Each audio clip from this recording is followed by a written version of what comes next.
Dan Allah juga memanggil kita yang berselimut masalah, yang berselimut amanah, yang berselimut ujian. Kita disuruh bangun malam, biar bisa nangis, biar bisa curhat, biar bisa cerita apa aja di hadapan Allah Subhanahu wa Ta'ala. Nanti ada ketenangan tersendiri yang tidak bisa kita terjemahkan. Tenangnya kalau udah curhat kepada Allah Subhanahu wa Ta'ala. Karena Allah itu menunggu kita. Kapan hambaku nangis di tengah malam? Kapan hambaku curhat kepadaku? Kapan dia menyebut namaku dengan berulang-ulang?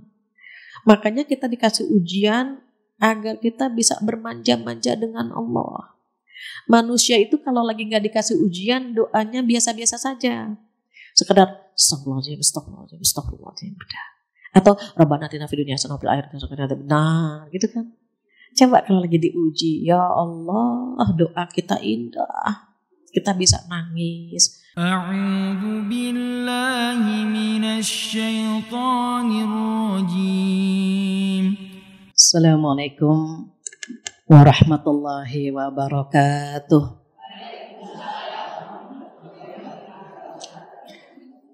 Alhamdulillahilladzi allafa baina qulubina fasbahna bi ni'matihi ikhwana. Asyhadu an la ilaha illallah wahdahu la syarikalah wa asyhadu anna Muhammadan abduhu wa rasuluh la nabiyya ba'dah. Alhamdulillah dan alhamdulillah di hari yang indah, hari Kamis, di mana amal ibadah kita insya Allah akan diangkat di sore hari. Mudah-mudahan duduknya kita di sini salah satu cara Allah menambah amal soleh kita. Semoga yang hadir selalu Allah berikan kesehatan, umur yang panjang, rezeki yang berkah. Jika ada yang sendiri, semoga diberikan pasangan yang soleh tahun ini.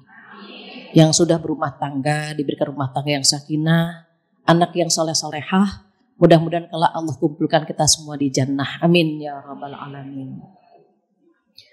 Tak lupa salawat dan salam kita sampaikan kepada kekasih kita Rasulullah Sallallahu Alaihi Wasallam, di mana bulan ini bulan Rabiul Awal beliau dilahirkan, di bulan Rabiul Awal pula beliau diwafatkan.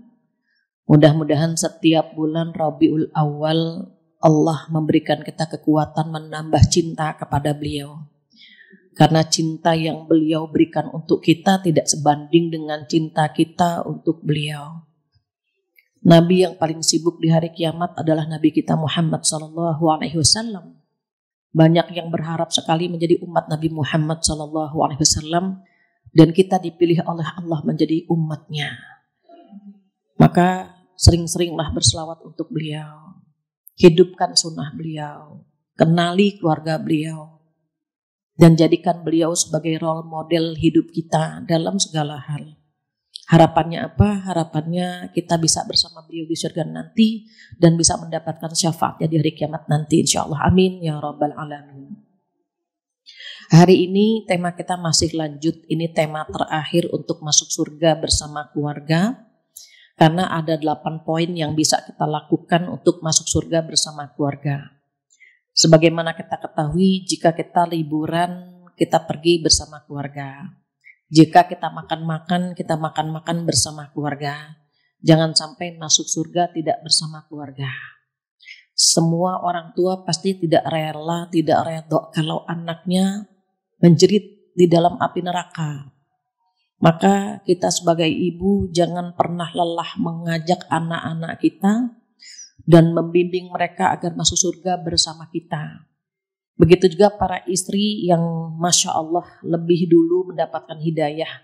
Mungkin ada di antara kita ini yang hijrahnya lebih awal. Sementara suami masih stuck di tempat.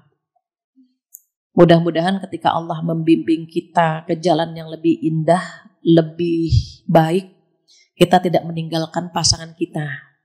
Jangan tinggalkan mereka. Jangan tinggalkan suami, genggam tangannya, doakan. Mudah-mudahan kita bisa menjadi pintu suami mendapatkan hidayah insya Allah. Begitu juga teman-teman kita, sahabat kita, saudara kita yang belum bisa hadir ke pengajian dimanapun, Kita tuntun dia untuk hadir bersama kita di majelis ilmu, karena teman pun bisa ngasih syafaat. Maka sering saya sampaikan, jika kita hadir di pengajian, ingat siapa yang mengajak kita. Ingat namanya, doakan dalam sholat, karena dia telah mengingatkan kita kepada kebaikan. Jika ada teman yang mengajak kepada kebaikan, maka itulah teman yang sebenarnya. Jadi teman yang sebenarnya adalah teman yang mengajak kepada kebaikan, bukan yang membenarkan semua ucapan dan tindakan kita. Kalau yang membenarkan ucapan dan tindakan kita banyak. Benar mbak, setuju mbak, itu banyak yang begitu. Tapi yang mengajak kepada kebenaran itu sedikit. Jika punya teman seperti ini, jangan dilepas. Genggam tangannya, minta dituntun terus, biar bisa bersama-sama ke jannahnya insya Allah. Amin ya rabbal alamin. Hari ini kita lanjut surat Ar-Ra'd, surat ke-13, di mana ada 8 hal yang bisa menuntun kita masuk surga bersama keluarga. Kalau tidak salah sudah kita bahas 5 atau 6, saya lupa. 5, baru 5. Oke, berarti hari ini kita akan membahas yang ke-6. Buat teman-teman newcomer yang baru bergabung, beberapa bulan ini kita membahas tentang masuk surga bersama keluarga. Ada 8 hal, ada 8 poin. Yang pertama adalah berpegang teguh dengan tali Allah. Jangan tinggalkan agama Allah. Sesulit apapun kita, sesusah apapun hidup kita, maka tetap berpegang teguh dengan agama Allah sesuai dengan janji kita. Yang kedua, menyambung silaturahim. Jangan putus silaturahim, walaupun saudara kita atau teman kita menyebalkan dan menjengkelkan, tetap tidak boleh memutus hubungan silaturahim. Yang ketiga, takut kepada Tuhan, takut kepada Allah. Itu yang ketiga. Yang keempat, takut dengan hisab yang buruk, karena kita nanti akan ditanya sama Allah Subhanahu wa Ta'ala. Apa yang ditanya? Umur kita, capeknya kita, ilmu kita, dan harta kita. Ini akan ditanya. Dari mana hartanya kita dapatkan dan dikemanakan. Itu yang keempat. Yang kelima, sabar dengan perintah Allah, sabar dengan larangan Allah, sabar dengan ujian Allah. Tujuannya apa? Mencari ridho Allah Subhanahu wa Ta'ala. Allah kalau sudah redho dengan hambanya, surga dikasih buat kita. Jadi apapun yang kita hadapi sekarang, mencari ridho Allah. Capek betul, sedih ya, kecewa pernah. Tapi semuanya dalam rangka mencari ridho Allah Subhanahu wa Ta'ala. Itu yang kelima. Yang keenam, mendirikan salat. Sudah? Belum? Oke. Hari ini kita akan bahas a'udzubillahi minasyaitonirrajim. Yang keenam adalah wa aqamus shalah, mendirikan salat. Salat itu salah satu ibadah yang membuat kita kuat menghadapi ujian Allah. Salat itu tiangnya agama kita. Lihat bangunan ini kokoh karena tiangnya kokoh. Jika ingin agama kita kuat, maka sholatnya diperbaiki. Jika kita ingin hubungan dan komunikasi kita dengan sesama itu indah, perindah hubungan kita dan komunikasi kita dengan Allah. Mengapa terkadang kita komunikasinya tidak nyambung dengan pasangan, dengan anak-anak? Boleh jadi komunikasi kita dengan Allah kurang baik. Ketika kita ngobrol dengan Allah dalam sholat kita, maka usahakan untuk fokus saat kita mendirikan sholat. Itu bedanya antara mendirikan sholat dengan mengerjakan sholat. Kalau mengerjakan sholat hanya fisik. Physically ya dia ruku, dia sujud gitu. Tetapi pikirannya entah kemana. Pikirannya boleh jadi melayang, menerawang gitu ya. Dan kadang-kadang kita nggak sabar saat kita mendirikan sholat. Baru Allahu Akbar kita pikirkan besok liburan kemana ya gitu. Baru takbir, ingat dompet, ingat utang, ingat semua pekerjaan kita. Bahkan sampai makanan yang setiap hari kita makan, kita pikirkan waktu sholat. Sholatnya subuh, mikirinnya makan siang. Coba. Baru Allahu Akbar, di kulkas ada apa ya? Kayaknya ada ayam, Allahu Akbar gitu. Enaknya disemur apa digoreng, sami Allah liman hamidah. Pernah kan begitu? Oh sering, Masya Allah. Nanti ketika selesai Assalamualaikum gitu, kita langsung ke kulkas, ngambil ayam sesuai dengan planning kita waktu kita sholat. Planning kita itu kita buat waktu sholat, coba bayangkan. Makanya wajar kalau malaikat lapor kepada Allah, ya Allah hambamu sholat. Tetapi sholat yang bisa aku terima cuma 10%. Ada yang 9%, ada yang 8%. Sedih kalau dengar ini. Bagaimana ini ya Allah? Apakah jawab Allah? Coba tolong lihat adakah dia memiliki sholat sunnah. Akhirnya diperiksa oleh malaikat, lapor lagi ya Allah, dia memiliki sholat sunnah. Apa kata Allah? Jadikan sholat sunnahnya itu penyempurna sholat yang 5 waktu yang kurang tadi. Jadi kita bisa bayangkan kalau kita nggak qobliyah ba'diyah. Standar yang diterima ya nggak banyak gitu. Tapi kalau kita punya sholat qobliyah ba'diyah, maka sholat qobliyah ba'diyah tadi, rawatib tadi, menjadi penyempurna sholat 5 waktu yang kurang. Mengapa Allah sebutkan di sini mendirikan sholat? Karena nanti di hari kiamat ada penghuni surga bertemu dengan penghuni neraka. Terus penghuni surga bilang begini, "Hei, kenapa kamu bisa masuk neraka sakor?" gitu. Bertanya penghuni surga. Kita kan bareng-bareng gitu.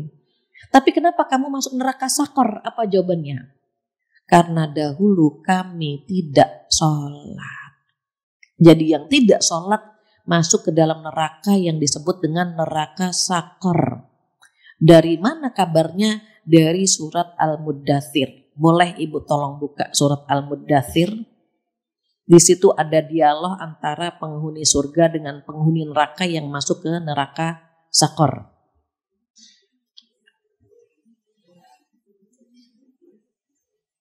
Qori'ah standby ya.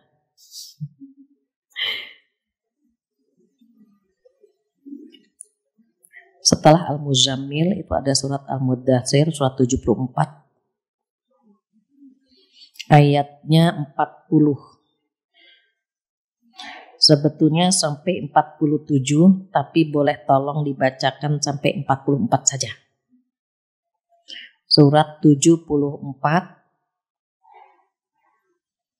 Ayat 40 sampai 44. Silakan.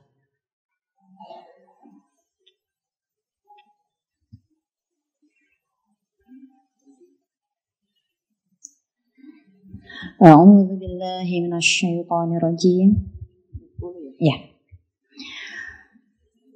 Berada di dalam surga. Gitu. Ya. Berada di dalam surga, mereka saling menanyakan tentang keadaan orang yang berdosa. Apa yang menyebabkan kamu ke dalam neraka syakor? Mereka menjawab, dahulu kami tidak termasuk orang-orang yang melaksanakan sholat. Dan kami juga tidak memberi makan orang miskin. Iya, Sadaqallahul Azim. Jadi ada 4 sebab mengapa mereka masuk ke dalam neraka sakor. Yang disebut pertama adalah karena dahulu kami tidak sholat dan tidak pernah memberi makan orang miskin. Sholat hubungan dengan Allah, memberi makan itu hubungan dengan manusia. Jangan anggap remeh memberi makan. Jangan menganggap remeh sholat. Even sholat kita tidak terlalu khusyuk, tetapi mampu menyelamatkan kita dari api neraka, dari neraka sakor. Ketika seseorang sholat, berkomunikasi dengan Allah, setannya banyak dikirim berlapis-lapis untuk mengganggu komunikasi kita. Makanya mau khusyuk susah kan. Sebelum sholat, mau wudhu saja itu diganggu dulu. Di kamar mandinya lama. Lihat wajah di cermin dulu, ngeliatin jerawat dulu gitu kan. Mau wudhu itu lama kita. Belum nanti pipisnya, istinjanya. Sudah selesai, perut kita dikocok-kocok. Kayaknya tadi gak pengen keluar angin, kenapa sekarang pengen keluar angin gitu kan. Itu karena kita mau ngobrol sama Allah. Karena kita mau dialog dengan Allah, maka setan dikirim berlapis-lapis. Sehingga kita gak fokus, gak khusyuk dalam sholat. Dalam Al-Quran dikatakan apa? A'udzubillahi minasyaitonirrajim.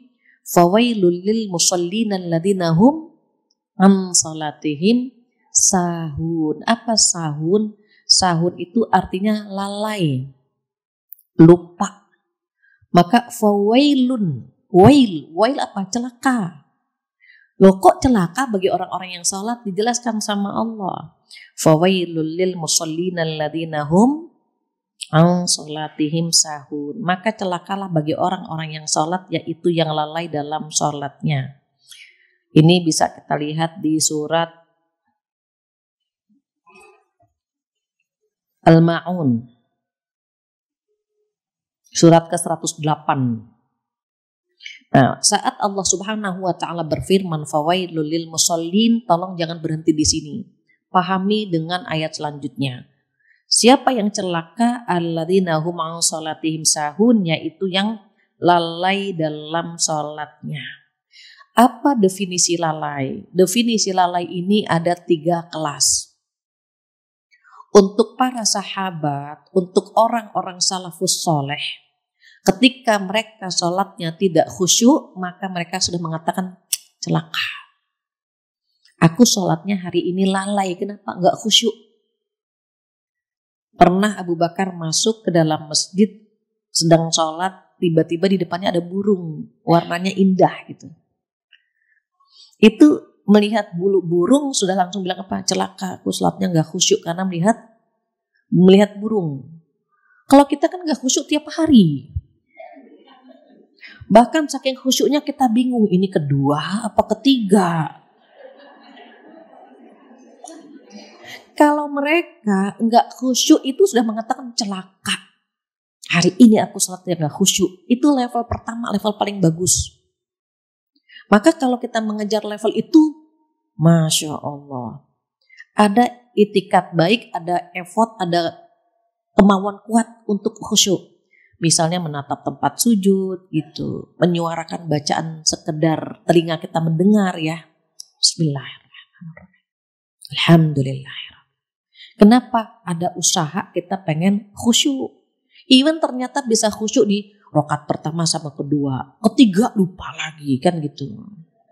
Maka level paling tinggi adalah level para sahabat salafus soleh yang kalau sholatnya gak khusyuk, mereka langsung bilang apa? Celaka.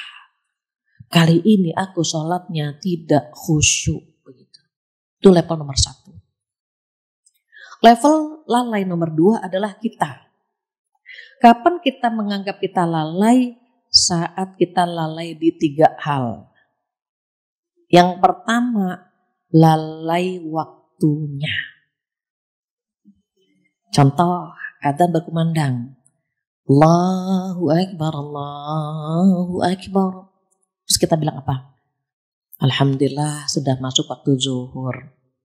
Tapi pas banget lagi di meja makan. Allah juga tahu kita lapar. Bismillahirrahmanirrahim. Kita makan dulu. Terus kita bilang, nanti habis makan mau sholat langsung. Kenyataannya kan tidak. Habis makan, terus ngeliat gadget dulu, sendawa, senderan, ketiduran. Pernah kan begitu? Kadang-kadang tanggung lagi di depan laptop, tanggung. Lagi main sama cucu, lagi ngobrol sama suami. Tahu kita.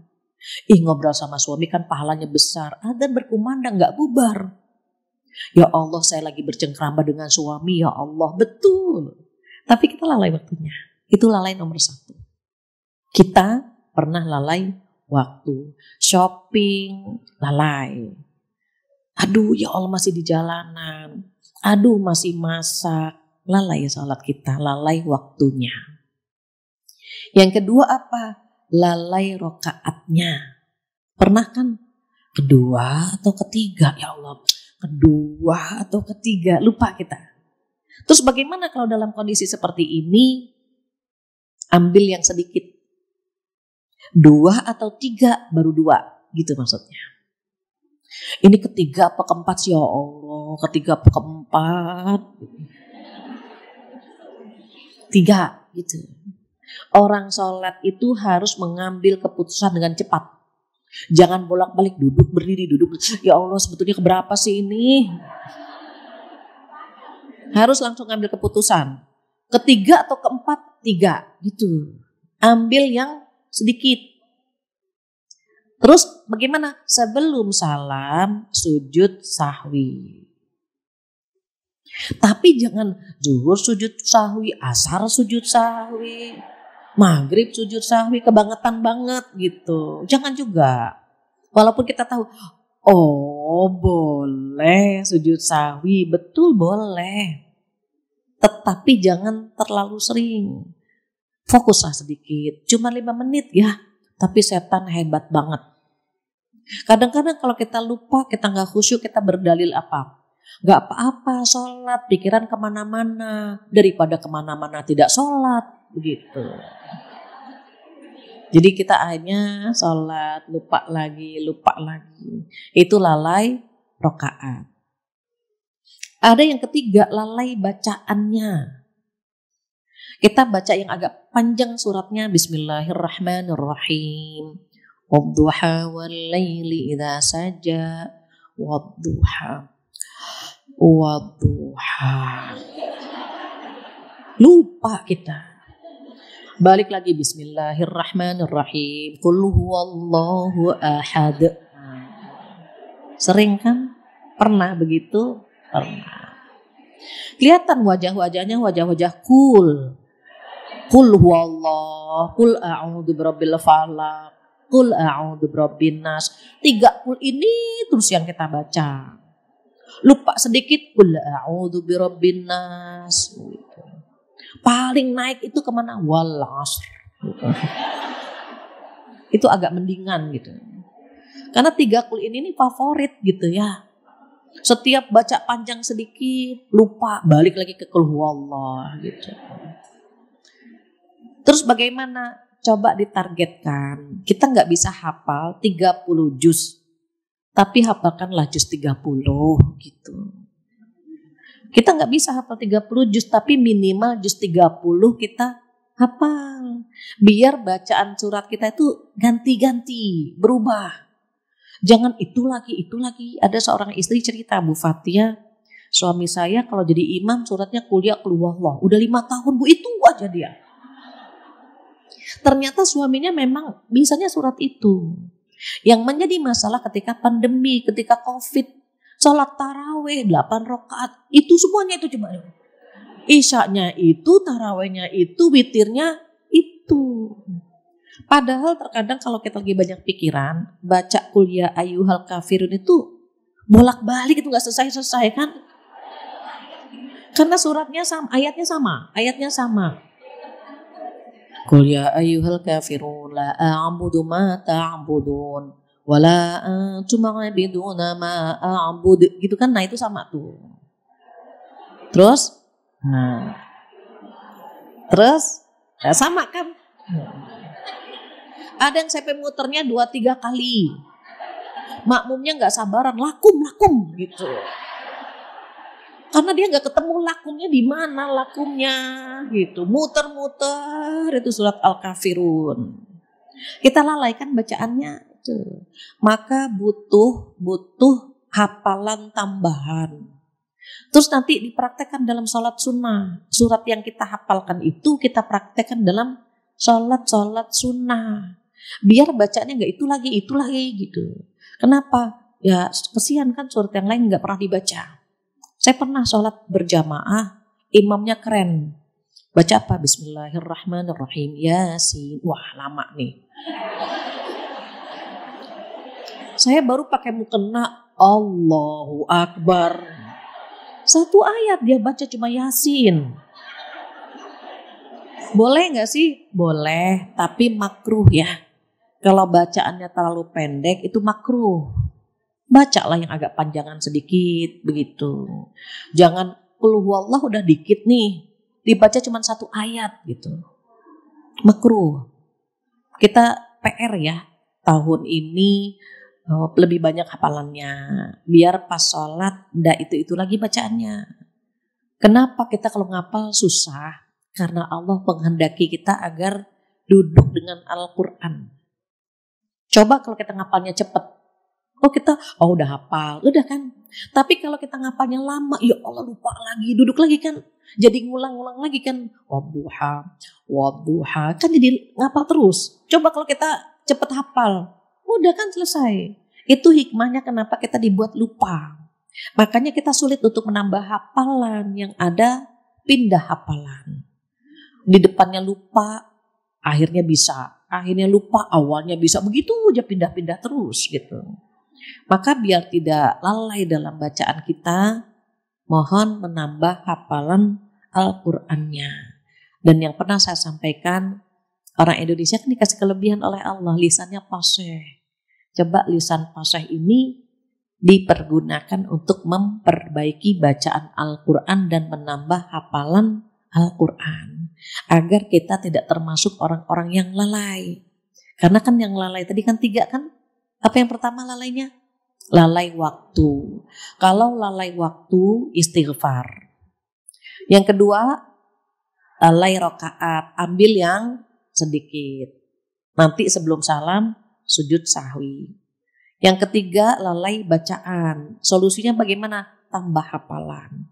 Targetkan 1 bulan 1 surat untuk surat-surat pendek. Kalau untuk surat panjang misalnya 2-3 bulan. Gak apa-apa, targetkan. Allah tahu kok kita lagi berusaha menambah hafalan Al-Quran kita. Agar ketika sholat, enak ya sholatnya bisa panjang. Apalagi sholat subuh itu sunnahnya suratnya yang agak panjang. Biar pahalanya lebih banyak. Karena semakin lama berdiri, artinya semakin banyak ayat yang dibaca, semakin banyak pahalanya. Begitu. Maka itu terkait dengan sholat. Jadi urgensi sholat diantaranya terhindar dari api neraka yang disebut dengan neraka sakor. Yang kedua, sholat itu agar tidak menjadikan kita lalai. Karena sholat itu mampu mengisi jiwa kita itu lebih besar. Jadi orang yang diuji oleh Allah Subhanahu wa Ta'ala itu bisa kelihatan mana yang kuat dan mana yang tidak kuat. Kalau yang sholatnya istiqomah, yang sholatnya bagus, insya Allah dia kuat. Tapi kalau yang sholatnya bolong-bolong, itu sama dengan tiang tadi. Tiangnya rapuh, makanya agamanya juga rapuh. Beda kalau yang sholatnya bagus, itu tiangnya kan kuat. Even diterjang dengan badai, dia masih kuat. Kelihatan kan yang duduk di sini nih kita semuanya punya masalah ya. Punya masalah tapi masih kuat gitu. Walaupun kadang-kadang meneteskan air mata, tetapi kita masih kuat menghadapi ujian Allah. Berbeda dengan orang yang tidak sholat. Mereka akan kepikiran untuk apa? Bunuh diri. Mereka merasa tidak sanggup dengan ujian yang Allah berikan. Nah itu Allah ngasih informasi apa? Ngasih solusi. A'udzubillahi minasyaitonirrajim. Wasta'inu bis-sabri was-shalah. Minta tolong dengan sabar dan sholat. Jadi kalau ada ujian, coba sama-sama bangun malam. Makanya dipanggil sama Allah apa? A'udzubillahi minasyaitonirrajim. Ya ayyuhal muzammil qumil laila illa qalila nisfahu awin qusminhu qalila aw zid alaih. Ditambah lagi dengan apa? Warattilil Qur'ana tartila. Allah manggil Rasulullah sallallahu alaihi wasallam dengan panggilan kesayangan.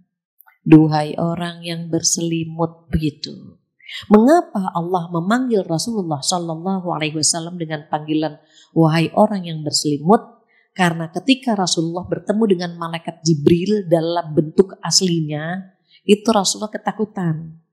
Langsung lari pulang meminta kepada Khadijah radhiyallahu anha apa? Ya Khadijah, zammiluni, zammiluni. Ya Khadijah, selimuti aku, selimuti aku. Ketakutan melihat malaikat Jibril dalam bentuk aslinya. Beliau itu kalau lagi sedih, lagi gelisah, lagi takut, lagi punya masalah, itu yang terlihat, yang tergambar, yang terbayang adalah wajah Khadijah radhiyallahu anha. Kalau punya masalah, langsung ingin bertemu dengan Khadijah. Melihat wajah Khadijah, setengah masalahnya selesai. Suami kita punya masalah, melihat wajah kita, tambah masalah. Gimana biar selesai juga setengah masalahnya? Nah itu. Makanya kita perlu membaca wajah karakter saudara kita, wajah anak-anak kita, wajah suami kita. Ini kayaknya suami lagi bahagia atau lagi punya masalah, itu perlu dibaca agar kita bisa menempatkan posisi kita diam atau berbicara gitu. Nah, Rasulullah ketika minta diselimuti gitu ya, hiburannya apa sih dari Khadijah radhiyallahu anha? Duhai suamiku, Tuhanmu tidak akan pernah menzalimimu. Khadijah radhiyallahu anha punya tutur kata yang indah sekali. Tutur kata yang menenteramkan, yang menyejukkan, yang membuat Rasulullah Sallallahu Alaihi Wasallam itu tenang begitu. Bahkan beliau itu satu-satu istri Rasulullah Sallallahu Alaihi Wasallam ya, satu-satunya istri yang mendapatkan keturunan. Dan dengan bangga Rasulullah menyebutkan bahwa Khadijah adalah wanita terbaik di surga. Cepat. Jadi kalau kita insya Allah ya kita semuanya bertetangga di surga, itu bertemu dengan Khadijah radhiyallahu anha. Beliau itu sosok terbaik, sosok yang paling luar biasa. Bahkan komunikasinya itu udah dengan makhluk langit gitu. Jadi ketika Khadijah membawa makanan dan minuman untuk Rasulullah Sallallahu Alaihi Wasallam, apa kata malaikat? Ya Rasulullah Sallallahu Alaihi Wasallam, titip salam untuk Khadijah radhiyallahu anha. Kita dapat salam dari Pak RT aja udah senang banget.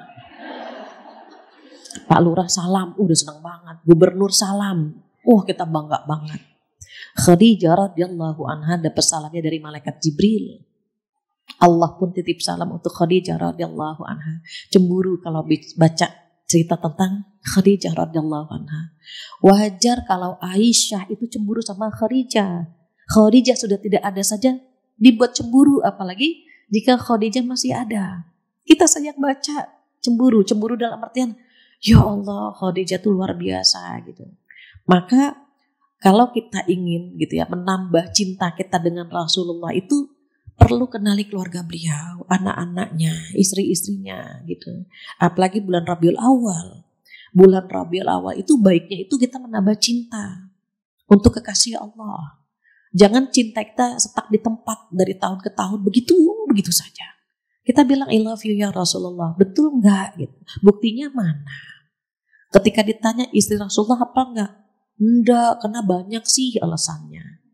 Tapi kita hafal dengan istrinya para selebriti, sampai hafal istri pertamanya siapa, istri keduanya siapa. Kita hafal kan gitu. Kenapa tidak kita hafal keluarga Rasulullah Sallallahu Alaihi Wasallam? Kenapa PR? Biar ada cinta di sini. Hati kita cintanya dipenuhi dengan dunia, dipenuhi dengan hal-hal yang tidak patut kita cintai, tapi kita cintai. Padahal kita pengen banget menambah cinta kita kepada kekasih Allah. Cinta kita kepada Rasulullah Sallallahu Alaihi Wasallam, karena cinta beliau itu untuk kita luar biasa. Bayangkan mau meninggal, mau wafat, bukan keluarganya yang disebut, kita yang disebut. Bayangkan ketika hari kiamat, siapa yang paling sibuk? Beliau, nyari siapa? Nyari kita. Apakah sebanding dengan cinta yang kita berikan untuk beliau? Ada waktu untuk menambah cinta kepada Rasulullah Sallallahu Alaihi Wasallam. Cari caranya.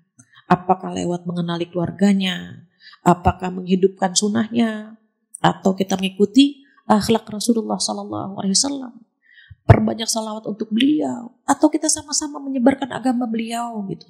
Kenapa? Kan kita cinta sama Rasulullah Sallallahu Alaihi Wasallam.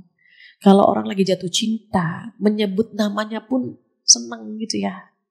Jadi kalau kita bersolawat sendirian, itu bisa nangis gitu. Kenapa?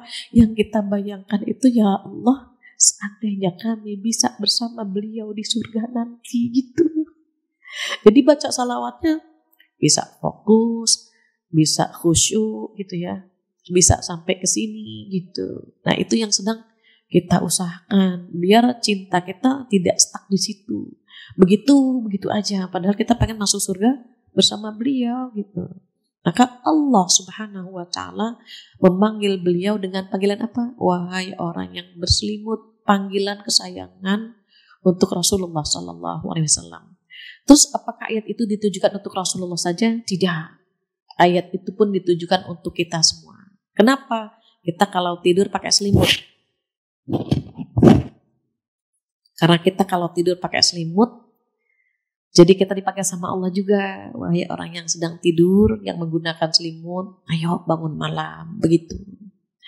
Dan Allah juga memanggil kita yang berselimut masalah, yang berselimut amanah, yang berselimut ujian.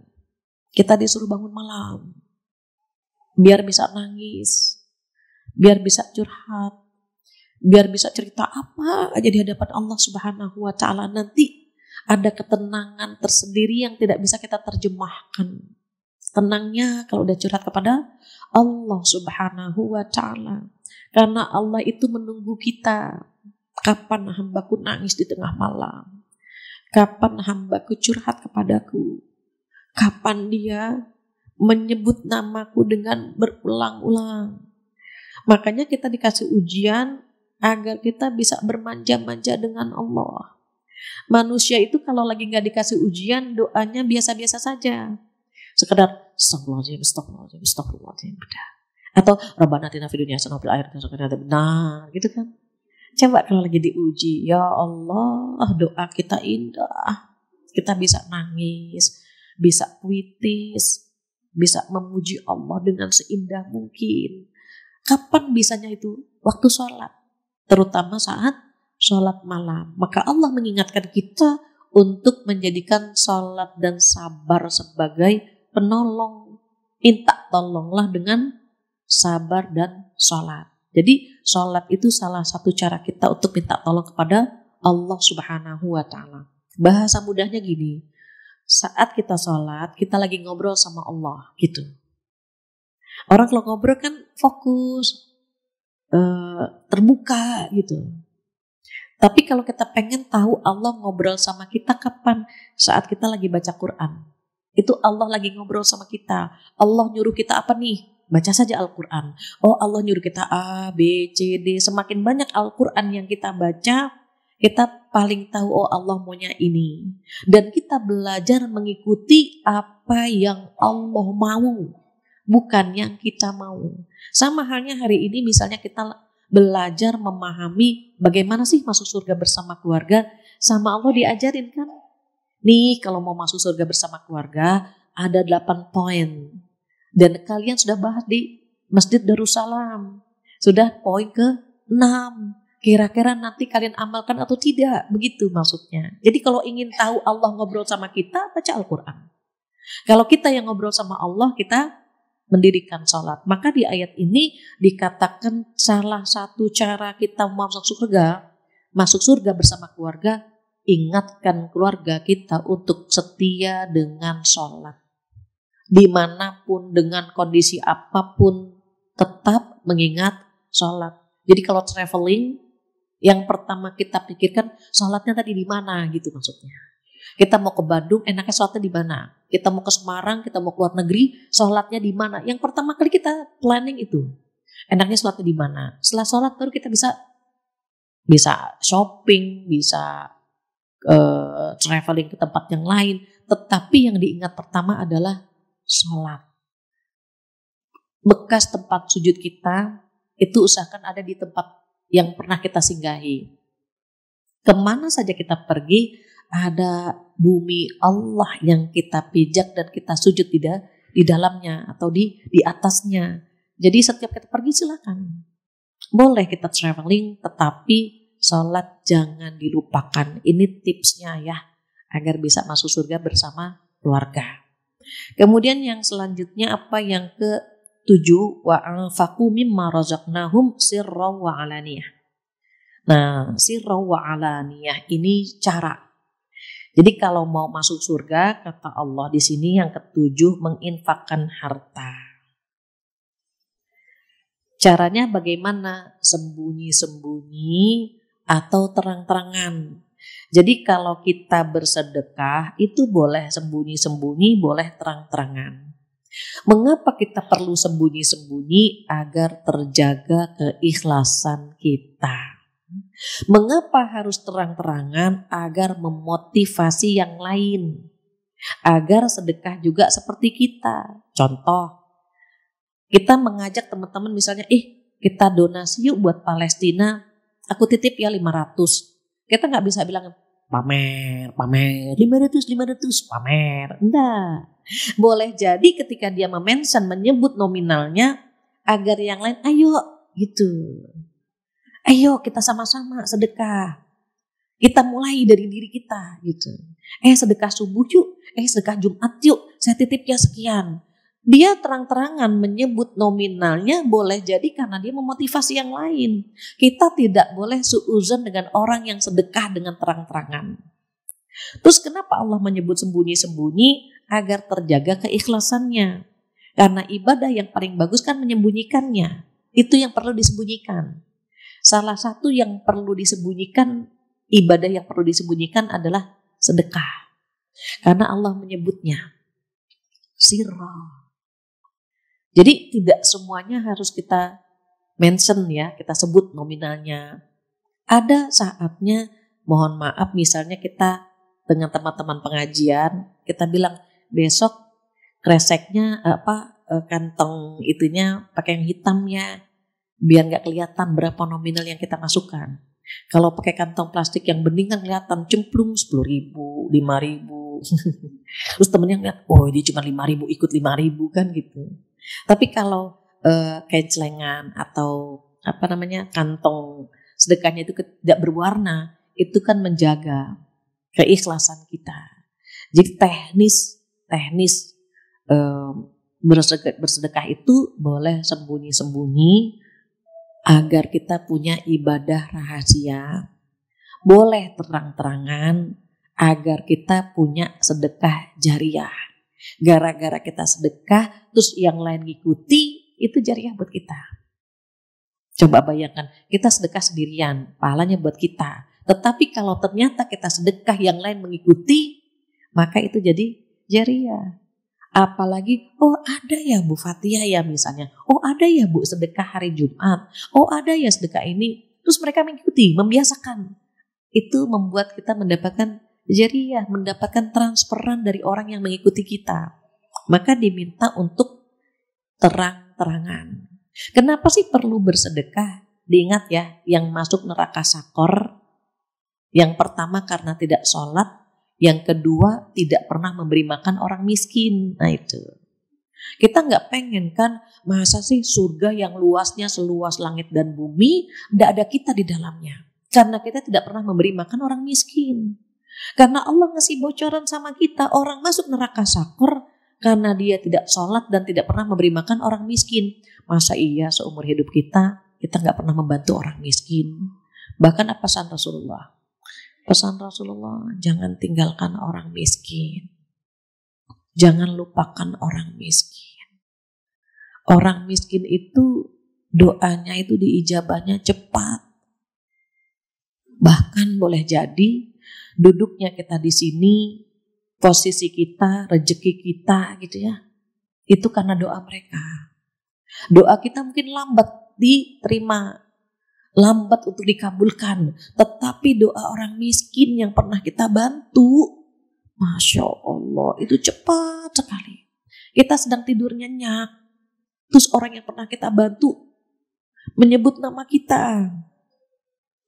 Itu yang terkadang membuat kita bisa mendapatkan rezeki yang berlimpah. Maka sedekah yang paling bagus itu disebutkan oleh Allah di situ kepada kerabat. Jangan jauh-jauh kita bersedekah, adik kakak kita nggak kita bantu, om tante kita nggak kita bantu, keponakan yang yatim nggak pernah kita bantu. Apa kata Allah? A'udzubillahi minasyaitonirrajim. Wa atal mala ala hubbihi dzawil qurba. Coba, wa atal mala ala hubbihi. Yang dia cintai kepada siapa? Kepada kerabat. Wa atal mala ala hubbihi dawil qurba baru wal yatama wal masakin. Jadi yang Allah sebut itu sedekah dengan harta yang kalian cintai kepada siapa? Kepada kerabat, kemudian kepada anak yatim, baru orang miskin. Tengok saudara-saudara kita, adik-adik kita, kakak kita. Kalau dia pernah kita bantu, terus dia bilang, "Kak, makasih ya Kak, mudah-mudahan rezeki kakak tambah berkah. Mudah-mudahan rezeki kakak tambah banyak, amin." Dia doakannya tulus dari hati dia. Karena dia bahagia, kakaknya masih ingat dengan dia gitu. Kakaknya masih perhatian dengan dia. Atau ke abang kita, ke keponakan dan seterusnya. Maka kita diminta untuk bersedekah dengan harta kita, baik sembunyi-sembunyi maupun terang-terangan. Terus banyaknya jumlahnya bagaimana? Kalau zakat kan 2,5%. Kalau sedekah kan bebas. Hanya Allah mengingatkan kepada kita, kalau sedekah itu jangan berlebihan dan jangan pelit. Ibu tolong buka surat Al-Furqan, surat ke-25 ayat 68. Kalau jumlahnya itu Allah menyampaikan kepada kita juga. Ayat 67 maaf. Surat 25 ayat 67, boleh dibacakan Neng? A'udzubillahi minasyaitonirrajim. Dan termasuk hamba-hamba Tuhan yang mana dan termasuk hamba-hamba Tuhan yang Maha Pengasih, orang-orang yang apabila menginfakkan harta mereka tidak berlebihan dan tidak pula kikir di antara keduanya secara wajar. Ya, Allah tuh tahu karakter kita. Allah itu tahu perasaan kita karena Allah yang menciptakan kita. Maka ketika kita ingin bersedekah, kata Allah, kalau bersedekah itu jangan berlebihan dan juga jangan kikir. Kenapa nggak boleh berlebihan? Karena hamba-hamba Allah itu suka menyesal ketika sedekah. Masukin uang 100 ke kotak. Tiba-tiba di luar ada bazar. 100.000 dapat 3 jilbab. Ya Allah, pas banget. Yang 100 hari masukin ke kotak amal. Tadi coba jangan 100. Nah itu. Atau misalnya ada orang yang sedekah berlebihan. Belum tentu keluarganya ikhlas gitu. Makanya level kita level ibadur rahman. Yang sedekahnya tidak boleh berlebihan dan tidak boleh pelit. Di antara kedua saja. Dan itu relatif ya, relatif. Buat orang yang take home pay-nya 5 juta berbeda dengan yang 10 juta. Yang 10 juta berbeda dengan yang 50 juta. Yang 50 juta berbeda dengan yang 100 juta. Berbeda kan setiap orang penghasilannya. Mungkin buat yang 100 juta mengeluarkan uang 1 juta kecil. Tapi buat yang gajinya atau income-nya 10 juta, 1 juta itu besar begitu. Maka pernah ada seorang pangeran. Pangeran ini hobi berburu. Kemudian kemalaman. Ketika kemalaman mau tidak mau harus singgah di rumah penduduk. Nah, qadarullah singgah di rumah penduduk yang menengah ke bawah. Ekonominya pas-pasan. Dan saat itu tuan rumahnya lagi gak punya apa-apa. Gak punya apa-apa. Sampai suatu hari ketika malam-malam ada yang ngetok pintu. Biasa kan kalau perempuan itu kan paling sensitif ya. Kalau udah ada tamu tuh paling sensitif. Tok tok tok tok tok. Siapa sih malam-malam begini datang gitu. Lagi gak ada apa-apaan lagi gitu ya. Dibukakan pintu oleh suaminya. Kata suaminya apa? Ini kayaknya tamu kita dari jauh. Dari wajahnya itu lelah. Kita gak punya apa-apa. Tinggal 1 ekor kambing yang kurus. Kata suaminya, bagaimana? Belum selesai. Istrinya udah jawab. Bagaimana apa? Jangan lihat kambing gitu. Itu harta kita satu-satunya itu. Susunya buat anak kita. Dan kambingnya sudah kurus. Itu harta kita satu-satunya. Jangan lihat kambing. Gitu pesan istrinya. Kata suaminya, tapi apalagi ini tamu orang jauh. Dan kainnya lelah. Ini cuma yang bisa kita sediakan. Akhirnya terserah, kata istrinya. Disembelihlah itu kambing, dimasak, disediakan untuk pangeran dan ajudannya. Mereka nggak tahu kalau itu pangeran. Disediakan, diliatin. Orang capek kan makannya banyak ya. Makin kesel kan istrinya. Gitu, harta kita satu-satunya. Makannya lahap sekali. Gitu. Esok harinya pamit ini pangeran. Pamit, bilang sama ajudannya, tolong keluarkan sekian dirham. Gitu. Saya lupa nominalnya. Tapi yang jelas, buat apa Tuan? Gitu, untuk membeli kambing. Karena kita semalam sudah makan daging kambing. Kata ajudannya, Tuan, harga kambing murah, gak sebanyak ini. Betul. Tetapi dia sudah menjamu kita dengan seluruh kekayaannya dia. Sementara kita, walaupun mengeluarkan uang katakanlah 100 dinar atau 100 dirham, di istana masih ada. Jadi berikan kepada dia sekian dengan nominal yang sangat banyak gitu ya. Terus istrinya kaget. Tuan tahu kalau itu harta kekayaan saya satu-satunya? Ya, saya dengar semalam ibu berantem sama suami. Kan perempuan kalau udah kesel suaranya agak tinggi. Tamunya dengerin ini lagi cekcok gitu kan. Apa kata suaminya? Lihat ibu tuh, kita sedekah sekian diganti sama Allah lebih banyak lagi. Tapi kan perempuan perlu bukti gitu ya. Kalau laki-laki, Allah ganti nanti. Iya tapi kan gitu. Ada tapinya tuh panjang gitu ya. Perempuan itu agak perhitungan dikit gitu. Makanya bendahara dari SD sampai kita kuliah perempuan kan. Karena memang perhitungannya tajam perempuan itu. Jadi kalau kita mau sedekah, itu luar biasa itu. Jangan dipikir-pikir ya. Kalau mau sedekah itu jangan dipikir-pikir lah. Kalau lagi mau keluarkan. Dan itu perlu latihan. Kenapa sih perlu sedekah? Sedekah itu bisa mengantar kepada kematian yang indah. Itu sedekah itu. Jadi misalnya kita foto. Kita kalau foto kan ngarang-ngarang wajahnya. Ada yang tempe, ada yang buncis gitu ya, macam-macam. Terus meninggal bisa gak direncanakan? Nggak bisa. Tetapi sedekah bisa mengantar kepada kematian yang indah. Rugi kalau kita tahu ini, tapi kita tidak mengamalkannya. Sedekahlah. Latihan dari yang sedikit saja. 1.000, 2.000, 3.000, 5.000, 10.000. Dari yang kecil-kecil saja. Ya tetangga, orang jualan kita lebihkan. Ke SPBU kita lebihkan itu insya Allah sedekah. Makanya orang yang sedekah itu insya Allah terhindar dari musibah. Terhindar dari musibah. Mengantar kepada kematian yang indah. Begitu juga dengan sedekah, insya Allah penyakit kita bisa disembuhkan. Banyak musibah yang akan terjadi kepada kita itu bisa terhindar dengan sedekah. Harta itu cuma titipan. Titipan saja. Jangan merasa memiliki harta tersebut. Kalau kita merasa memilikinya, mau sedekah itu agak lama itu perhitungannya. Ya Allah, uang 1 juta, kalau sedekah 1.000 berarti tinggal 9 juta 900. Oh repot. Repot.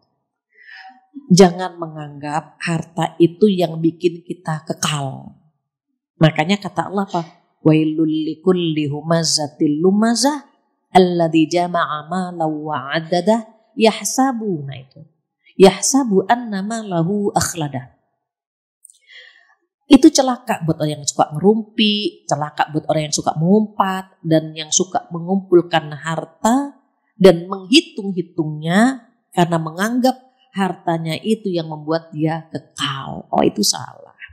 Berapa banyak orang kaya meninggalnya cepat, dan berapa banyak orang miskin awet gitu. Jangan pernah berpikir bahwa kalau kita punya deposito banyak, umur kita panjang, siapa yang bisa menjamin? Maka sedekah itu insya Allah membuat hati kita bahagia. Bahagia. Dan kebahagiaan itu gak bisa kita terjemahkan. Bahagia sekali. Kita mentraktir teman saja senang ya. Bu makasih ya ditraktir. Dia makan, dia senang, kita ikut senang. Coba kalau makannya sendirian. Tengok-tengok, ya Allah ada yang minta gak ya ntar ya. Repot. Disembunyikan. Gak enak begitu. Maka kita sedang belajar biar masuk surga bersama keluarga. Anak-anak kita latih juga. Nak jangan lupa zakatnya. Nak jangan lupa sedekah. Nak kalau mau bahagia, mau sehat jiwanya, sering-sering bersedekah. Ya misalnya. Mereka akan membiasakan sedekah insya Allah. Terakhir yang ke-8. Ini yang agak sulit ya. Yang ke-8 ini agak sulit sedikit. Kata Allah di sini, kalau mau masuk surga bersama keluarga, terakhir adalah wa yadra'una bil hasanatis sayyi'ah. Yang ke-8 ini, Masya Allah, menolak kejahatan dengan kebaikan. Membalas kejahatan dengan kebaikan. Sementara di survei akhlak standar itu paling banyak. Gini Bu, akhlak itu ada 3 macam. Yang pertama akhlak tercela. Akhlak tercela ini tidak layak dimiliki oleh kita yang duduk di sini. Bagaimana akhlak tercela? Akhlak tercela itu orang gak nyaman dekat dengan kita. Sombongnya ada, pelitnya ada, jahatnya ada, julidnya ada. Orang gak nyaman dekat dengan kita. Ngaji bareng sama kita, Bu, bajunya sutra. Iya, kalau gak sutra ini kulit gatal-gatal, alergi. Gak nyaman kan? Gitu. Jilbabnya sutra juga. Iya, kalau gak sutra ketombean. Dan nyaman. Terus tutur katanya tajam, lisannya tajam, nggak nyaman kita dekat dengan dia. Berbeda kalau kita berteman dengan orang yang tawadu. Tawadu itu kan seperti air. Air itu kan mencari tempat yang rendah. Kalau sombong itu kan seperti api. Api itu ke atas. Kita dibuat panas gitu. Tetapi kenyataannya kan ada yang punya sifat itu kan. Siriknya ada, dengkinya ya ada. Melihat orang bahagia dia sedih. Melihat orang sedih dia bahagia gitu kan. Itu tercela itu. Hindari penyakit ini. Orang cantik dibilang apa? Saingan baru nih gitu. Nanti misalnya ada orang yang berbahagia dengan pasangannya atau dengan keluarganya dibilangnya pencitraan gitu ya. Ada kan yang begitu? Nah itu tercela itu. Hindari. Hindari penyakit atau sifat-sifat tercela. Ini paling rendah akhlak tercela. Yang kedua, akhlak standar. Akhlak standar gini, dicubit-nyubit lagi, dirumpiin, dia ngerumpiin lagi gitu. Itu paling banyak tuh standar. Sebetulnya standar itu boleh kalau membalasnya setimpal. Yang menjadi masalah kita kadang-kadang membalasnya tidak setimpal. Cinta ditolak, dukun bertindak. Itu gak setimpal itu. Kalau setimpal itu ya benar-benar sebanding gitu. Itu paling banyak ya. Contoh misal gini, Mbak. Katanya Mbak genit ya. Ih siapa bilang dia tuh yang genit. Nah itu. Gitu. Tapi kita kan, ih kata siapa saya genit. Yang jelas dia tuh yang genit. Tahu gak suaminya Bu ini. Nah itu lebih tuh berarti. Kita kalau udah lebih jatuhnya ke akhlak tercela. Takut kan gitu. Makanya kenapa sih kita menghindar, udahlah gak usah bales. Karena khawatir yang kita lakukan itu membalasnya melebihi. Jadi akhirnya jatuhnya ke akhlak tercela. Kita kan takut begitu. Terus bagaimana? Kita sedang berusaha ke akhlak terpuji. Akhlak terpuji ini dimiliki oleh orang-orang khusus. Yang kesabarannya tidak standar. Dadanya lapang tidak standar gitu. Biasanya kalau kita berteman dengan orang-orang yang akhlaknya terpuji, kadang-kadang kitanya yang gak kuat. Kitanya gak kuat. Kita bilang, Mbak sabar banget sama suami. Kalau saya jadi Mbak gitu. Wah udah saya, dia yang gak ada masalah gitu. Dia gak ada masalah, tapi kitanya yang bermasalah. Mbak sedekah banyak banget Mbak, ya Allah. Jangan banyak-banyak Mbak. Kitanya yang gak kuat. Padahal dia buat dia biasa saja gitu. Makanya kalau kita yang di standar mau ke akhlak terpuji, itu kita ngos-ngosan, capek kita. Ya Allah Bu saya ngalah mulu capek tahu Bu gitu kan. Orang ngalah capek kan gitu. Orang sabar capek kan. Tetapi orang-orang yang sudah posisinya di level itu biasa saja gitu. Gak apa-apa gitu. Itu gak dibalas, gak usah gak apa-apa udah jangan dipikirkan gitu. Tapi kan temennya gak kuat kan. Nah, makanya kalau kita masih di standar, ketemu sama teman yang akhlaknya terpuji, wah kita ngos-ngosan ngikutin dia. Tapi kalau kita standar, terus teman kita tercela, kita merasa solehah banget gitu. Ya Allah, alhamdulillah ngaji di Darussalam bikin saya solehah gitu. Salah tempat dianya. Karena dia bertemannya dengan orang-orang yang toleha, yang akhlaknya tercela. Setiap kumpul ada misgos, ngerumpi yuk gitu. Jadi dia merasa, ya Allah orang tuh ternyata pada ngerumpi, saya enggak ya Allah gitu. Coba kalau kita bertemannya dengan orang yang tidak ngerumpi, biasa kan? Gitu. Sama halnya misalnya kita berteman dengan orang-orang yang tidak sholat. Terus kita sholat, kita solehah kan. Tapi kalau kita berteman dengan orang-orang yang sholat, sama kan. Udah zuhur, sholat di mana nih? Biasa kan gitu. Tetapi buat kita yang sholatnya sering terlambat, ketemu sama orang yang sholatnya tepat waktu, kita jelek banget kan gitu. Sholat yuk, ya Allah baru zuhur mbak. Iya gitu. Kitanya gak kuat ngikutin dia. Nanti lamba baru zuhur, iya kan kita gak pernah tahu. Kita gak pernah tahu ajar kita datangnya kapan. Ya Allah mbak segitunya mbak gitu kan.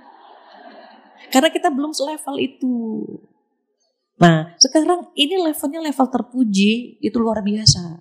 Ada orang berbuat jahat sama kita maafkan, kita lupakan, ganti dengan yang lebih baik lagi.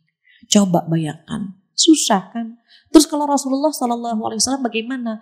Oh akhlak beliau di atas rata-rata.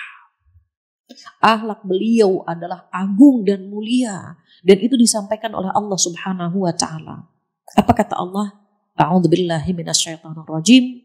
Wa innaka la'ala khuluqin 'adzim. Sesungguhnya engkau ya Rasulullah SAW memiliki akhlak yang sangat agung, yang sangat mulia. Itu di atas rata-rata Bu. Kita mau berakhlak terpuji saja. Ya Allah itu capeknya luar biasa. Pengennya bales, pengennya gitu kan.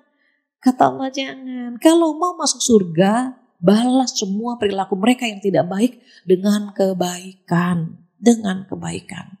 Padahal mereka punya niat jahat. Padahal mereka pernah berbuat jahat sama kita. Lupakan dan maafkan. Ganti dengan akhlak terpuji. Kenapa? Kan pengen masuk surga gitu. Mungkin di antara kita pernah ya berhadapan dengan orang yang pernah membuli kita, pernah memfitnah kita, pernah berbuat tidak baik dengan kita. Tapi kita menganggapnya biasa saja. Biasa saja. Kenapa? Karena kita pengen punya akhlak terpuji. Ibu pasti pernah ingat ya dengan kisah Rasulullah SAW yang setiap pagi ke pasar cuma mau nyuapin seorang pengemis Yahudi yang buta. Padahal lisan orang Yahudi ini tajam, ucapin kata-kata yang tidak baik. Muhammad gila lah, Muhammad tukang sihir gitu ya.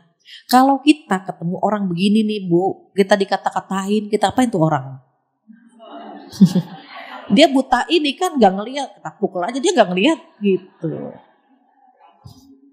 Tetapi Rasulullah SAW setiap pagi, bayangkan setiap pagi datang. Makanya ketika Abu Bakar bertanya kepada Aisyah, ya Aisyah, apa amalan suamimu yang belum aku lakukan? Apa kata Aisyah? Suamiku setiap pagi memberi makan seorang pengemis buta di pasar. Akhirnya kata Abu Bakar apa? Kalau gitu siapkan biar aku bawa makanan itu untuk pengemis tersebut. Dicari sama Abu Bakar. Di mana pengemis buta ini? Ketemu di pojok. Lagi mulutnya lagi kumat kamit. Muhammad gila gitu. Kata Abu Bakar, ya Allah orang kayak gini dikasih makan gitu. Luar biasa kan gitu. Kemudian dihampiri oleh Abu Bakar karena kan pengemis begini tangannya biasanya. Diletakkan makanannya di situ, dilempar. Nyebelin banget kan gitu ya, dikasih makan dilempar lagi gitu. Apa kata pengemis ini? Bukan seperti ini orang tersebut memberi makan kepadaku. Coba. Bagaimana dia memberi makan kepadamu? Dia nyuapin aku seperti menyuapi anak yang masih kecil. Dia suapin aku. Yang kotor dibersihkan. Bayangkan Rasulullah. Udah dikatain masih disuapin. Kalau yang keras dihaluskan. Yang kotor dibersihkan, pinggir-pinggir mulutnya Abu Bakar terharu. Apa kata Abu Bakar? Tapi kamu tidak akan pernah mendapati orang ini lagi. Enggak, sebentar lagi akan datang kok. Enggak, kata Abu Bakar. Dia sudah tidak ada. Orang yang kamu fitnah, orang yang kamu katain Muhammad gila, dia yang nyuapin kamu setiap pagi. Mulai kamu jangan berdusta. Dia akan datang sebentar lagi. Tidak. Dia sudah tiada, kata Abu Bakar. Ketika minta keyakinan dari Abu Bakar, langsung nangis pengemis ini memegang tangan Abu Bakar dan berkata, saksikan, saat ini aku bersyahadat, aku masuk Islam. Kenapa? Indah sekali akhlak Rasulullah SAW. Bayangkan difitnah setiap pagi, dikasih makan tiap pagi, disuapin lagi gitu. Kita mungkin gak ada yang sanggup seperti itu gitu ya. Setiap hari ada seorang Yahudi juga ngeludahin. Tiba-tiba orang ini sakit. Ditanya sama Rasulullah, ini orang yang biasa ngeludahin saya kemana ya? Gitu. Sedang sakit. Ditanya rumahnya di mana? Gitu. Ditengokin. Makanya orang Yahudi kaget. Ya Allah, datang yang biasa saya ludahi. Gitu.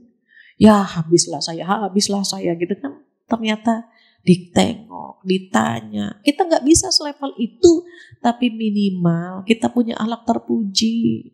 Janganlah kita punya akhlak tercela. Jangan. Kita khawatir ketika kita memiliki akhlak yang tercela, saat berbuat jahat kepada orang lain, Allah nyabut nyawa kita. Janganlah. Terus kalau kita pernah punya tercela, bagaimana? Istighfar, mohon ampun gitu ya. Pengen kayak gini ya Bu. Kalau ada orang jahat kita balas dengan kebaikan. Itu mulia banget gitu. Tapi kita lagi belajar, pengen banget gitu ya. Makanya saya katakan yang ke-8 ini paling susah. Apalagi buat perempuan. Perempuan itu kalau sudah disakiti, itu ingatnya lama. Apalagi jika yang menyakiti adalah orang yang paling dia cintai. Itu dia hafal tanggalnya, bulannya, tahunnya. Benar-benar seperti ahli sejarah gitu. Terus bagaimana kita mau ke level ini? Berusaha untuk bisa memaafkan kesalahan orang lain. Lagi belajar ya Bu. Kalau ada orang salah, dah kita maafkan, kita lupakan. Orang itu menyakiti kita, lupakan, maafkan gitu. Ada lagi yang memfitnah kita, dah lupakan, maafkan. Begitu saja, belajar. Pengennya ke level ini. Dia jahat, kita balas dengan kebaikan. Tapi kalau belum bisa bagaimana? Ya minimal bisa memaafkan. Harapannya apa? Harapannya ketika kita tiada, semua orang sudah memaafkan kesalahan kita. Sudah bisa memaafkan dosa-dosa kita kepada dia. Sudah melupakan kesalahan kita kepada dia. Mudah-mudahan 8 poin ini bisa kita amalkan walaupun masih tertatih-tatih. Intinya apa? Kita punya ikhtiar ingin masuk surga bersama keluarga. Alhamdulillah gak terasa jam 10.40. Insya Allah kita sama-sama diberikan kekuatan, mudah-mudahan dimampukan untuk mengamalkan yang 8 ini. Dan mohon maaf jika kalau sudah berbicara Rasulullah kita suka sentimental ya, suka emosional. Mohon maaf, mudah-mudahan berkenan. Insya Allah tema kita tentang masuk surga bersama keluarga selesai. Dan mudah-mudahan kita bertemu lagi bulan depan dengan keimanan yang lebih baik lagi. Begitu yang bisa saya sampaikan. Jika ada yang ingin ditanyakan, ditambahkan atau dikurangi, saya kembalikan kepada MC, silahkan.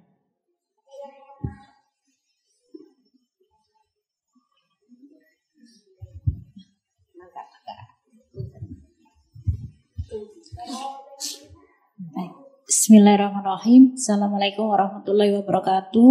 Waalaikumsalam. Saya Siti Komsyatun dari Cilengsi. Pernah saya mendengar ya Ustazah, ada penceramah yang menyampaikan bahwa dalam kita bersujud, kita tidak boleh menambahkan bahasa-bahasa kita karena akan membatalkan sholat kita. Yang saya maksud ini bahasa-bahasa seperti apa yang membatalkannya. Itu saja. Ya. Terima kasih. Assalamualaikum warahmatullahi wabarakatuh. Waalaikumsalam warahmatullahi wabarakatuh. Ada lagi biar saya tampung atau langsung saya... Oh ya, di belakang silahkan.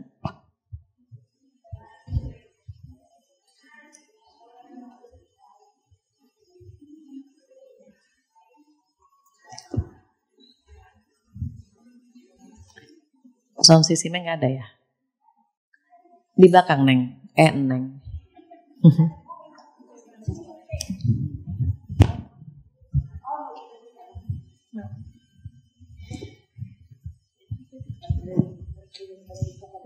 Oh iya, terima kasih, Neng. Bismillahirrahmanirrahim. Assalamualaikum warahmatullahi wabarakatuh. Waalaikumsalam warahmatullahi wabarakatuh. Alhamdulillah hari ini bisa hadir bertemu langsung dengan Ustazah. Alhamdulillah. Sampai 43 baru hadir hari ini. Masya Allah, dari 8 poin yang Ustazah sampaikan, mungkin semua kita sudah menjalani proses itu ya Ustazah. Insya Allah. Tapi yang paling berat memang poin ke-8. Membalas kebaikan dengan kebaikan itu sudah biasa ya Ustazah. Betul. Tapi membalas kejahatan dengan kebaikan itu luar biasa. Saya ada pengalaman di lingkungan tetangga mungkin ya. Mungkin ini ibu-ibu juga mengalami gitu. Kita sudah mencoba berbuat baik, tapi kebaikan kita mungkin tetangga kita itu belum dapat hidayah kali ya. Jadi tidak ada nilainya gitu saja. Jadi selalu mencari keburukan kita gitu. Itu cara menyikapinya gimana Ustazah? Mungkin itu saja. Baik. Assalamualaikum warahmatullahi wabarakatuh. Waalaikumsalam warahmatullahi wabarakatuh. Iya, di belakang tadi saya lihat ada satu lagi jilbab coklat. Mudah-mudahan jam 11 bisa selesai ya.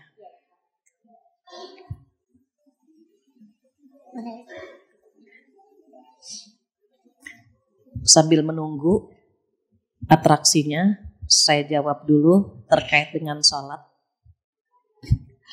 Sholat itu tidak boleh menggunakan bahasa ibu. Sholat itu harus menggunakan bahasa Arab. Jadi kalau misalnya kita dalam sujud terakhir punya masalah yang kita tidak bisa ungkapkan dengan bahasa Arab, di sujud terakhir dalam hati saja. Karena kalau kita berbicara, berdoa dengan bahasa Indonesia, batal sholat kita. Jadi memang harus menggunakan bahasa Arab. Kalau nggak bisa bagaimana? Ya sudah dalam hati. Ada 3 yang harus sama ya dengan Rasulullah SAW itu. Yang pertama bahasanya, yang kedua gerakannya, gitu ya. Kemudian yang ketiga itu arahnya. Bahasa di situ termasuk zikir dan bacaan yang kita baca ya sesuai dengan yang Rasulullah ajarkan. Jadi kalau kita pakai bahasa Indonesia, ya Allah gitu, tolong dong, langsung batal. Jadi gimana dong? Ya udah sujud lama, minta dalam hati saja. Karena bahasa Indonesia bisa membatalkan sholat. Bahasa ibu, mau bahasa Sunda, bahasa Jawa, batal. Terus yang bagus bagaimana? Doa-doa yang ada di Al-Quran. Rabbana atina kan ada di dalam Al-Quran. Rabbana la tuzigh qulubana ada dalam Al-Quran. Doa anak sholat, anak soleh, Rabbana hablana min azwajina ada dalam Al-Quran. Kalau kita nggak bisa bahasa Arab, kan di Al-Quran ada kan doa-doa tersebut. Maka baca doa itu.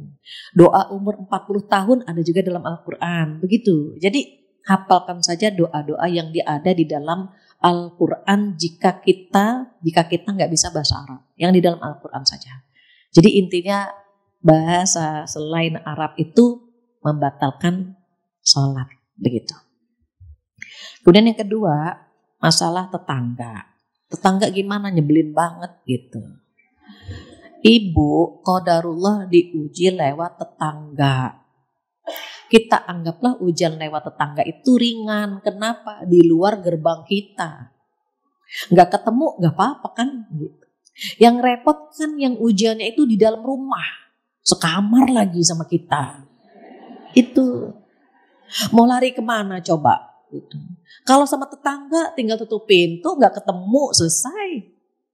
Tapi kalau kita ada di dalam rumah, lewat anak, lewat suami, itu kan gitu. Jadi berarti bersyukur alhamdulillah ujiannya lewat tetangga. Terus yang kedua bagaimana? Kalau kita nggak pengen punya dosa, punya salah, ingat kesel ngeliat dia, jarang-jarang ketemu aja sama dia. Jaga jarak dengan dia, jarangin ketemunya gitu. Kenapa sih harus ada dia? Oh, Allah ngirim dia untuk menguji kesabaran kita. Masa di dunia orang baik semuanya? Enggak lah gitu ya. Dibuat, dikirim sama Allah. Dia tidak baik sama kita. Itu kan atas izin Allah. Atas izin Allah, kalau suami baik, anak baik, tetangga baik, ujiannya bisa jadi lewat harta, bisa jadi tempat lain begitu. Qadarullah ujian kita lewat tetangga. Dan saya menganggap kalau ujian dari tetangga itu masih gampang lah. Tinggal tutup pintu aja, selesai gitu. Doakan gitu. Terus kalau dia punya kesalahan ya kita lagi belajar memaafkan. Belajar memaafkan. Karena tadi ya kita kan pengen di akhlak terpuji. Kalau kita membalas kesalahannya dia dengan kesalahan lagi, kita tambah dosa kan. Ya sudah, jarangin menatap wajahnya saja dan doakan begitu. Allahu a'lam. Kemudian pertanyaan yang di kertas. Assalamualaikum Bu Ustazah. Waalaikumsalam. Nomor 1 nih pertanyaannya, puasa sunnah apa yang nilainya paling tertinggi Ustazah? Puasa bulan Muharram. Itu ada hadisnya. Sholat yang paling bagus setelah sholat 5 waktu adalah sholat tahajud, dan puasa yang paling bagus setelah puasa bulan Ramadan adalah puasa bulan Muharram. Ibu, bulan Muharram kan ada hari Asyura tuh. Nah itu maksudnya. Kemudian Ustazah, setiap saya setiap kajian saya niatkan pahalanya buat kedua orang tua yang sudah wafat. Sedekah juga begitu buat orang tua. Terus saya dapat pahala nggak? Dapat lah. Kan yang ngerjain kita, maklum ya, kita kan pedagang ya, ibadah kita kadang-kadang hitung-hitungan. Jadi Imam An-Nawawi kan berpendapat begitu. Ikhlasnya seorang hamba, ibadahnya seorang hamba itu kan ada 3 kelas. Kelas pertama seperti seorang hamba sahaya yang takut sama majikan. Kita pengen ninggalin sholat, takut kan? Nah berarti level ibadah kita kelas 1. Walaupun baru 1, tapi udah berkelas, udah takut sama Allah. Kedua, menurut Imam An-Nawawi, ikhlasnya seorang hamba itu seperti seorang pedagang. Pedagang mau dapat apa? Untung. Seakan-akan bilang, ya Allah, saya ngaji nih ya Allah, jangan lupa pahalanya ya Allah. Gitu. Seakan-akan. Ada pamrih sama Allah, itu berarti kelas 2. Yang paling keren yang mana? Kelas 3. Ibadahnya itu termotivasi atau diniatkan, ditingkatkan karena rasa syukur kepada Allah Subhanahu wa Ta'ala.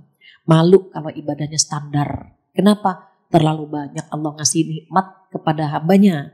Maka Rasulullah SAW ibadahnya level kelas 3. Sampai kakinya bengkak ya, kapalan. Padahal sudah dijamin masuk surga, sudah diampuni dosa-dosanya. Kenapa? Afala akunu 'abdan syakura. Apakah aku tidak pantas menjadi hamba yang bersyukur? Paling tinggi itu. Tapi kalau kita naik turun kelas 1, kelas 2, kelas 3 turun lagi, ya memang iman kita kan naik turun. Sehingga model ibadah kita terkadang naik turun juga gitu ya. Kemudian yang selanjutnya, qadarullah, saudara saya ada yang kekurangan. Alhamdulillah Allah titipkan melalui saya. Saya salurkan secara sembunyi-sembunyi dengan cara membantu membayarkan biaya sekolah anak-anaknya. Tapi ibu saya menyarankan untuk memberitahukan agar tidak seperti kita tidak ikut bantu. Oke. Maksudnya ibunya bilang sampaikan saja gitu. Khawatir kalau kita nggak ngasih tahu gitu ya. Itu dia lihatnya kita nggak bantu. Kalau versi saya boleh dua-duanya. Kadang-kadang boleh disampaikan, kadang-kadang tidak. Yang tidak disampaikan itu biar menjadi ibadah rahasia. Tapi kenapa kadang-kadang harus disampaikan agar ada laporan di mata manusia? Kadang-kadang ketika kita melakukan amal soleh itu perlu ada laporan. Niatnya apa? Informasi bahwa saya bantu ya gitu. Ikhlas itu antara kita sama Allah. Tetapi informasi itu kepada manusia. Contoh kita jadi karyawan, bos kita bilang bikin laporan ya. Kita kan nggak bisa bilang saya sudah ikhlas, cukup Allah yang tahu. Kan nggak bisa. Kadang-kadang ada hal-hal yang manusia harus tahu juga gitu. Makanya tadi ya boleh terang-terangan, boleh sembunyi-sembunyi. Kalau untuk biaya sekolah misalnya terang-terangan, tapi ada hal-hal yang lain yang kita sembunyi-sembunyi agar terjaga keikhlasan kita gitu.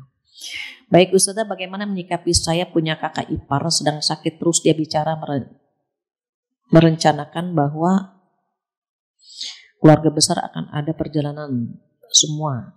Kita sewa mobil, qadarullah 1 minggu setelah itu dia meninggal. Apakah rencana dia itu nazar dan bagaimana keluarga? Beda planning, beda nazar. Kalau planning itu bukan nazar ya. Bagaimana kalau besok kita liburan gitu? Kalau nazar itu janji. Kalau saya gitu ya, dapat ini saya akan begini gitu. Tapi kalau planning, ya planning kita punya rencana gitu. Itu bukan nazar, jadi berbeda. Maka kalau misalnya sudah dia niatkan, kita jalan-jalan yuk bersama keluarga, itu planning kayaknya. Saya yang sewain mobil deh gitu. Ternyata qadarullah dia meninggal. Ya namanya dia punya rencana, Allah menentukan yang lain. Ya sudah, patungan saja bareng-bareng gitu ya. Terakhir, Assalamualaikum, saya Ibu Siti dari Cilengsi. Saya ingin bertanya, saya sudah memaafkan tapi tidak ingin bertemu dengan orang yang sudah menyakiti dan menzolimi saya. Gimana hukumnya? Gak apa-apa. Perempuan itu kan kalau mau melupakan susah gitu ya. Ingat lagi, yang penting sudah memaafkan. Memaafkan dan melupakan itu berbeda. Kalau maafin dia gak dendam. Kalau melupakan itu kan susah ya. Kalau ngeliat lagi ya gitu. Ingat lagi ya gitu. Apalagi kan perempuan itu memang feelingnya tajam. Dan tadi ahli sejarah, kalau dia disakiti itu luar biasa. Makanya hatinya seperti kaca. Hati perempuan itu seperti cermin. Kalau sudah retak itu susah. Menambahnya lagi itu susah. Jadi bisa, tapi dia dalam hati udah saya maafkan kok gitu. Tapi kalau ketemu kita kesel lagi. Memaafkan berbeda dengan melupakan gitu. Yang bagus bagaimana? Melupakan dan memaafkan. Ingat saja yang terjadi atas izin Allah ketika dia melukai kita atas izin Allah.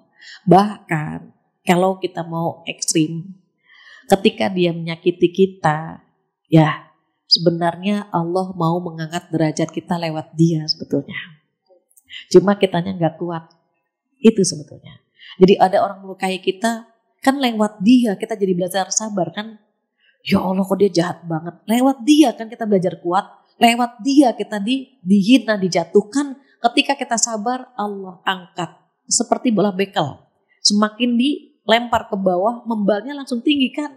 Kalau ada orang yang menjatuhkan kita, sebenarnya Allah lagi mengangkat derajat kita. Tapi kadang-kadang kita bertanya, ya Allah kenapa dia begitu ya Allah.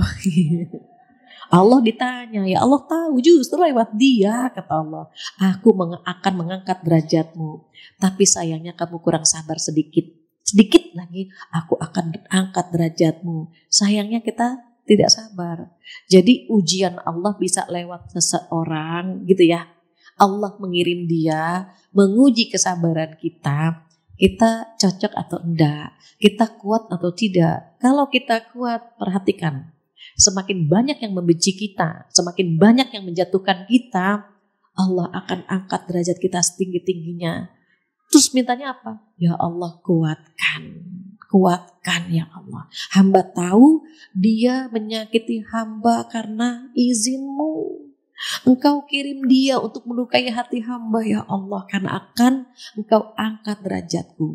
Berpikir positifnya apa? Kalau ada orang yang membicarakan keburukan kita di belakang, membicarakan kita di belakang karena dia gak bisa berada di depan kita. Kalau dia selevel dengan kita kan ngomongnya bareng. Tapi kenapa dia ngomongin kita di belakang? Karena dia gak mampu melampaui kita. Jadi optimis saja, ya Allah alhamdulillah dia iri sama kita gitu kan. Coba kalau ada orang pinter tidak, kaya tidak, cakep tidak, orang gak ada yang iri. Kalau ada orang yang iri sama kita, yang jahat sama kita kan berarti Oh, keberadaan kita diperhitungkan begitu. Jadi dia iri, berarti alhamdulillah Allah memberikan kelebihan kepada kita. Mudah-mudahan ini mampu mendekatkan kita kepada Allah Subhanahu wa Ta'ala. Ustazah, izin mohon maaf, ada satu lagi Ustazah. Oh iya? Iya. Berkenankah Ustazah? Oke. Oh, ada dua berarti. Assalamualaikum warahmatullahi wabarakatuh. Waalaikumsalam. Ini Ustazah, ada yang saya ingin tanyakan. Di dalam hadis Rasulullah menyebutkan ada 4 golongan yang tidak tersentuh api neraka. Ini yang saya ingin tanyakan ini adalah di sini yang nomor 8 tadi. Yeah. Yang Ustazah terangkan nomor 8, yaitu tentang akhlakul karimah. Betul. Terus sahabat bertanya, ya Rasulullah, apa itu katanya yang tidak tersentuh golongan tadi dengan api neraka? Yang pertama adalah hayyin, yang kedua layyin, yang ketiga sahal, dan yang keempat qorib.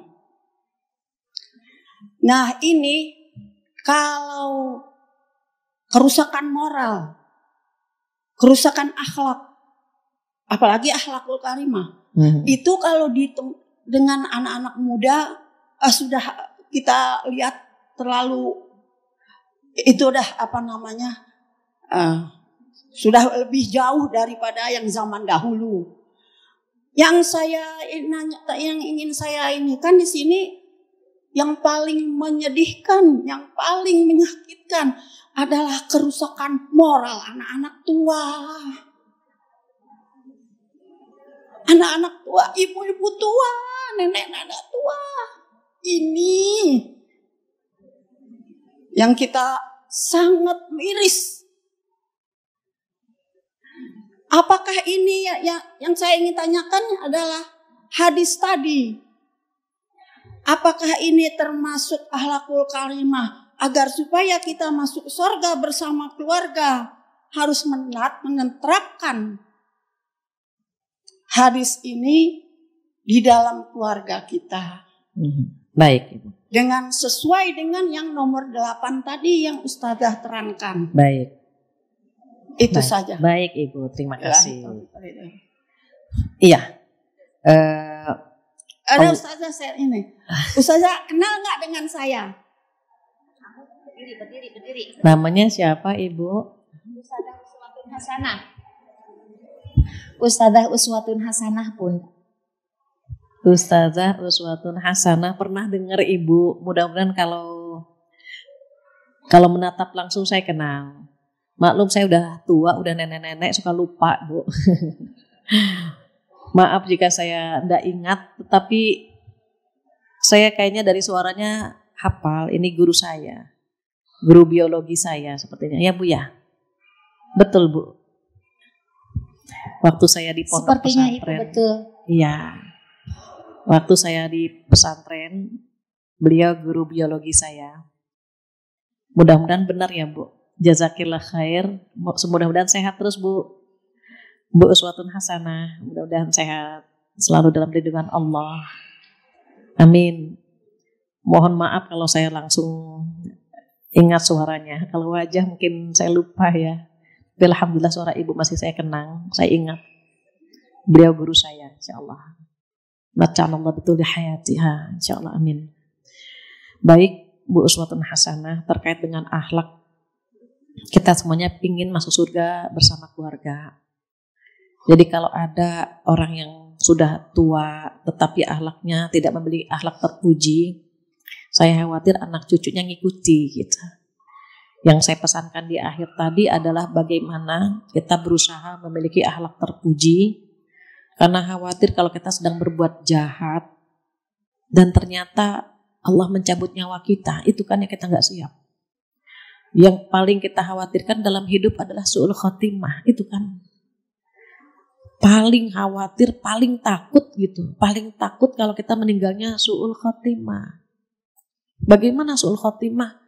Sedang berbuat jahat, sedang berbuat tidak baik, Allah cabut nyawa kita. Itu kan yang kita khawatirkan. Maka jangan pernah mencoba melakukan hal-hal yang dilarang. Jangan melakukan hal-hal yang melukai hati orang karena takut dia nggak redho dengan kita dan dia akan membawa itu ke pengadilan Allah nanti di hari kiamat. Itu yang kita takutkan. Jadi jazakillah Bu atas tambahannya. Mudah-mudahan duduknya kita di sini salah satu usaha kita untuk menjadikan akhlak generasi sekarang itu indah dan dimulai dari diri kita. Dari kita terlebih dahulu, mudah-mudahan anak cucu kita mengikuti kita insya Allah. Demikian jazakillah Bu uswatun hasanah. Terakhir di kertas ini, Umi, saya pernah mendengar bahwa jika suami kita selingkuh maka ia berhutang badan. Dan hutang badan itu dibayarkan oleh anak perempuan yang tidak ada. Gak ada. Masa yang selingkuh bapaknya, yang bayar badannya anaknya? Enggak lah, enggak ada. Jadi yang berbuat dosa orang tuanya, dosanya buat orang tua. Berapa banyak yang kita lihat ya ayahnya bukan ayah yang baik, tapi kan anaknya hafal Quran, anaknya wanita solehah. Kenapa? Karena dia tahu mau punya ayah yang nggak soleh tuh nggak enak gitu. Maka dia berusaha menjadi anak yang solehah, harapannya agar suaminya juga soleh. Karena orang baik ketemu orang baik, orang tidak baik bertemu dengan orang tidak baik. Jadi intinya didiklah anak-anak kita sebaik-baik pendidikan. Jika memang ada yang diuji lewat suaminya selingkuh, insya Allah justru anak-anaknya yang akan menyenangkan dia. Demikian, kurang lebihnya mohon maaf, nggak terasa karena sudah jam 11, saya rasa cukup sekian.